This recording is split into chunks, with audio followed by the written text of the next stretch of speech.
So then you're saying, I would like some positive imagery or some different imagery or some motion forward imagery, something different than perhaps what I'm living or what I've lived.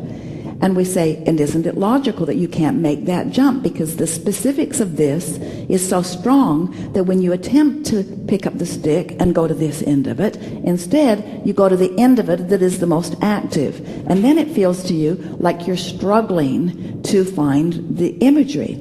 Then you said something really interesting about, if I go to the vortex, how will I improve my imagery?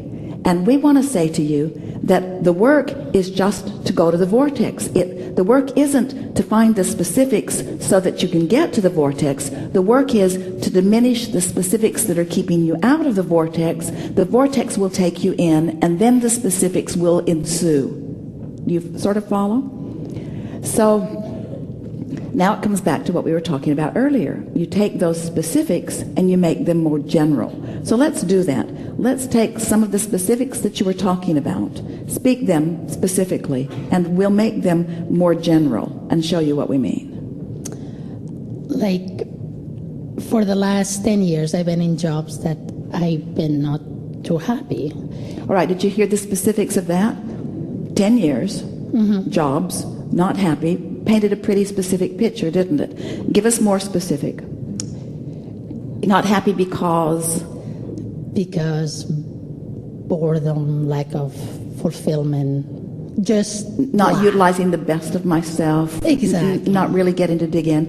Now we're evoking the specific from you just to sort of make a point, but specific. So then you can't all of a sudden start imagining a more rewarding, more fulfilling job, because that vibration is so active. It sort of holds you in an arena that sort of doesn't let you stray too far from it.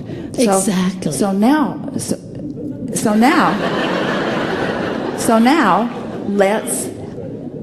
let's stay negative, because we can't help it. Yeah. But let's be more general in our negativity. So now try to make some more general statements. And instead of 10 years, you could say, for a while, or it's been my experience. Well, I don't know. This is why I think I need the imagination, because it's just I'm stuck there. But you see, what we want to help you to do, is slow the vividness and the specificness, probably not a word, of that, slow it down by making it more general. So for example, you'd say, rather than saying, for the last 10 years, I've sort of been stuck in these jobs that are really not rewarding, and they don't really understand who I am, and nobody's really offering me enough to really get the best from me. And then because I'm not happy, I'm not giving my best, and then I'm sort of all balled up in all of that. And when I wake up in the morning, I really don't want it. Now we're deliberately staying specifically negative to make a point. So that gets you nowhere, and you can't get specifically positive from there. So then you just get generally negative. Well, I'm not having a good time at work. That's more general. Don't really want to go. Sure wish I could find something that felt better. I'd like to feel good at work. I'd like something. Now, the word boredom was good because it's sort of general. You weren't talking about specifically what you're bored with, but the word boredom is an emotional word. Usually when you use an emotional word, you've gone more general. I'm sort of bored at work. I don't feel very fulfilled. It's more general. It's less specific. Can you feel it? Yeah. Now, let's stay there negatively and general for a little while.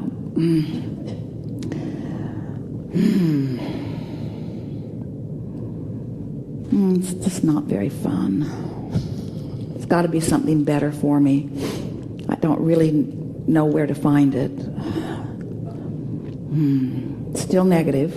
Less specific, so it has less drawing power. It'd be nice if I could find something that was better suited to me. I know that it must be out there. It has to be. Now you might vacillate back and forth. It must be out there, don't know how to find it, but it must be out there, don't know how to find it, but still, it's general. Everybody is not in their perfect job. There are a lot of people that are doing less than what they really want to do. I think we all have potential for more. There's always more there for me. It's not necessary that I find it right now immediately, but it would be nice. Yeah. I'm looking forward to it. I like spending such a big part of my life doing something that feels more satisfying. I do believe that it has to be there, and that eventually I'll find it. And I certainly do not feel that like I'm out of time. I have the patience to allow it to come. And I do think that in all of my not enjoying what I've been doing, that I probably have put plenty of good stuff into my vortex. So I imagine that there's stuff queued up there for me, probably more than I even realize. And it will be fun. I like the idea of getting into the vortex. Now we're being really general, but really specific, and almost changing the subject, but not. I like the idea of getting into my vortex. I like the idea of getting in there where the path will unfold. I like the idea. I like believing that it's out there for me. I like believing that the universe has it lined up. I like believing that the cooperative components have already been aligned. And I like believing that all I have to do is sync up with that. And I like this feeling of feeling lighter about it. I'm looking forward to getting on that trail. And I like the feeling that as the trail starts revealing itself to me, that I'll know it. And it's going to be fun. This journey toward this improved employment is going to be really fun. And I'm not sure I'll ever find the perfect work. I think I'll just always be on my way to the improvement, on my way to the improvement. And there's something nice about always being on my way to the improvement that sort of diffuses the not perfection of where I stand. But I don't ever really want to be in a place of perfection because it's always going to be improving. So where I am is pretty much all right. This is just a never-ending, always unfolding journey of getting more and more of who I am and what I want. And I have to believe that in the middle of this job that is unrewarding, I put all kinds of stuff in my vortex that is more rewarding, which makes all of this part of the important process. And so actually I'm coming to realize that right here and right now, I love where I am. I really love where I am because it's the basis of what's coming. And who can start a journey without having a starting place? And isn't a starting place all right no matter where it is? And so I'm not even sure why I was not liking where I am. I'm not sure what's wrong with where I am. I think it's pretty much okay with where I am. Now, not a whole lot of imagination in that, because there wasn't a whole lot of working and focusing and affirming. It was just a sort of diffusing and allowing of your natural resources to take you. And it all is perfectly logical, isn't it? Did you feel it move? They felt it move, and because as we were speaking to you, you felt the true resonance of what you know. You see, talking about your looking through the eyes of Source and seeing the ant on the sidewalk, hearing through the eyes of Source, knowing through the knowledge of Source, that's what being in the vortex is. It gives you clear view. So when you're standing, wherever you're standing, and you have diffused your resistance, so you're allowing the fullness of Source to look through, now suddenly there are all kinds of delicious discoveries right there where you are, you see. All kinds of wonderful discoveries. So what is imagination? Let's go back to that word. What is imagination? We talked about the word faith earlier.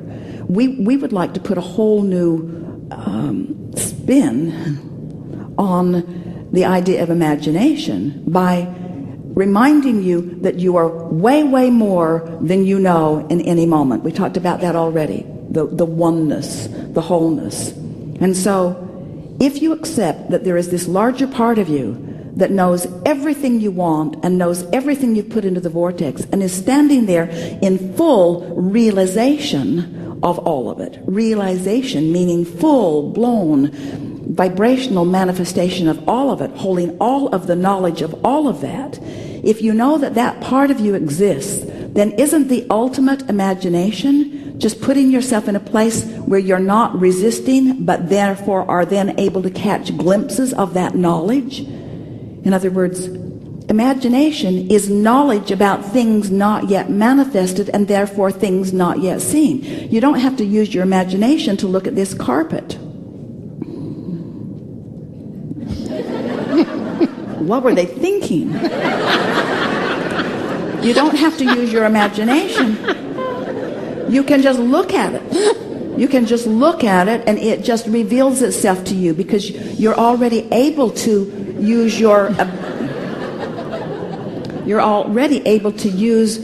ability to interpret vibration into translating this into something that is vivid in your now.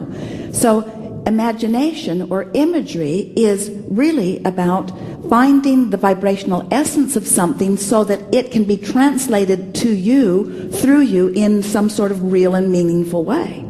So when we say we want you to look at this in a different way, we want you to understand that the larger part of you holds knowledge about all things, especially all things that have mattered to you that you've put into the vortex, and that the ultimate imagination is just being in the vibrational vicinity so that you can see through the eyes of Source. That's where inventors get their ideas, because they themselves and mass consciousness, sometimes for generations, has been putting the request into the vortex, and it's already been conceived and realized vibrationally.